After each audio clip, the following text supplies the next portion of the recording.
Varia already established that communist theory within itself is good because it promotes what we define as moral in terms of the three parameters of morality. First, we have utilitarianism, in which we say that in our world, in the world of a true commune, we have all people getting their basic rights, which eventually will lead them to the ability to fulfill other potentials. We say this does not happen today in a world in which some people can starve to death because there is no one that will help them because they do not have equal access to other resources. So we would rather have that on a utilitarian basis.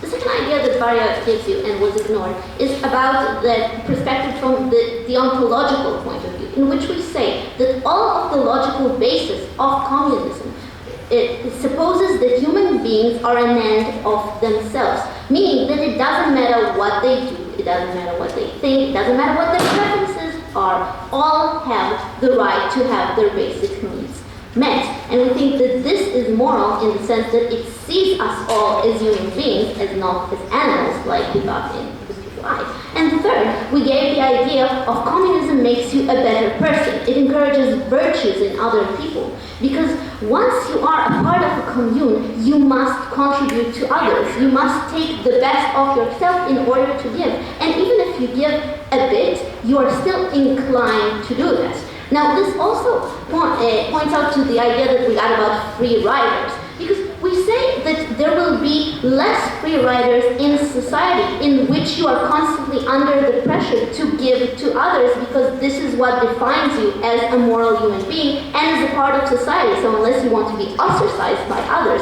you must give to some. You must give to the collective on its own. And we say that you can also provide for a small amount of free riders. You know what? Heck, it happens in the welfare state. So we say that it is possible to take care from a resource point of view to others even if they don't do the maximum job that they need. So these are our criteria. It is moral. But I'm going to show why it is even moral if you compare it to other theories. Because they try to tell you that, oh, the state is going to take everything away from you. So what is the state? We define state as people voluntarily join together in order to share equally the outcomes of their common labor. Meaning that there is no dictatorship here. It is just a mechanism of providing everyone with exactly what they need. And it's a contract that actually people want to get into, unlike the moral luck that side proposition is talking about.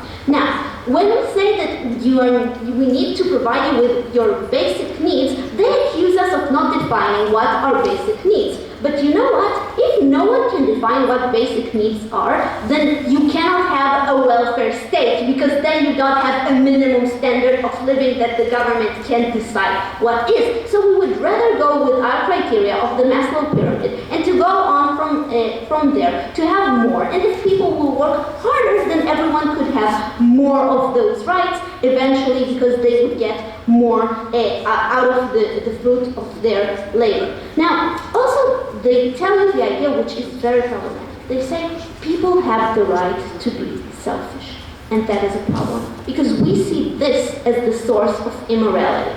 Because once being selfish, if hurts the third party, is immoral by definition, because it means that some people will eventually lose out. It means that if you compare it to today's world, that the money you have, and many times didn't even work for because you inherited it, or because you happen to be lucky and be born in a certain state, or have certain arbitrary criteria, is something that can buy you rights on the expense of others. If my money determines my access to health services, if my money provides the access to food and to the ability to buy an apartment so I won't be a homeless on the street, then it is immoral, because some people, don't have even to be lazy, but simply run out of luck, make one bad decision in life in order for them not to have it at all. And we say this is very problematic, because then a human being cannot live with the dignity of himself being a human being. And also being selfish is problematic, because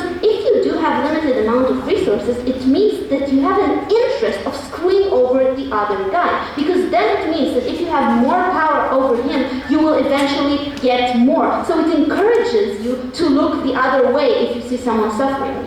It encourages you to hurt them actively in order for you to get more for yourself and your loved ones, meaning that eventually everyone, the people will get hurt, and we see that as immoral, unlike a communist society in which you have to constantly take care of other people regardless of who they are. Before I continue, I'll take first. Yeah, if those people consent to that communist regime, why are they being encouraged to harm the people once they have a bit more money?